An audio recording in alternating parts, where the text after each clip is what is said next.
বন্ধুরা তোমাদের কাছে আজকের এমন একটা ভিডিও তুলে ধরবো। ভিডিওটা দেখার পরে ভিডিওটা বেশি বেশি করে শেয়ার করবেন।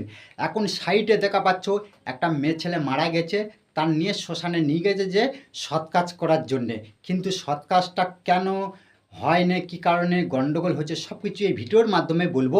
পুরো গণ্ডগোলটা তোমাদের দেখাতে পারতাম, আমি দেখাইনি কেন, ওইসব ছোটো লোকেদের আমার ভিডিওর মাধ্যমে ওদের দেখাবো না। আমি যেই মেয়ে ছেলেটা মারা গেছে তার ভিডিওটা সাইডে দেখাচ্ছি, দেখুন। আর মেন ঘটনাটা বলতেছি, এবার শুনুন।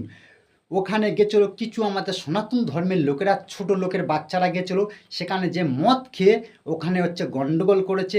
গন্ডগোল করে ওখানে মারপিট হয়েছে। মারপিট হওয়ার পরে থানা থেকে পুলিশ এসছে, উভয় পার্টি সবাইকে ধরে নিয়ে গেছে। ধরে নিয়ে যে থানায় যে একটা হ্যারাসমেন্ট হতে হয়েছে, এইসব যারা শ্মশানে গেছিলো। কিন্তু কিছু আমাদের সনাতন ধর্মের লোক আছে, ছোট লোকের বাচ্চারা, তারা কি করবে, শ্মশানে যায়। ওরা গন্ডগোল করার জন্যে গন্ডগোল করে উভয় পার্টি, দুটো পার্টি গেছিলো, দুটো পার্টির সাথে গন্ডগোল বাঁধিয়ে দিয়ে ওরা কিন্তু ফাঁক কেটেছে। কিন্তু এই থানায় যে হ্যারাসমেন্টটা হতে হয়েছে কাদের জানো? যাদের লাশটা গেছিলো তাদেরও হ্যারাসমেন্ট হতে গেছে। আর যেসব কুটুম বন্ধু বান্ধব গেছিলো তাদেরও হ্যারাসমেন্ট হতে হয়েছে।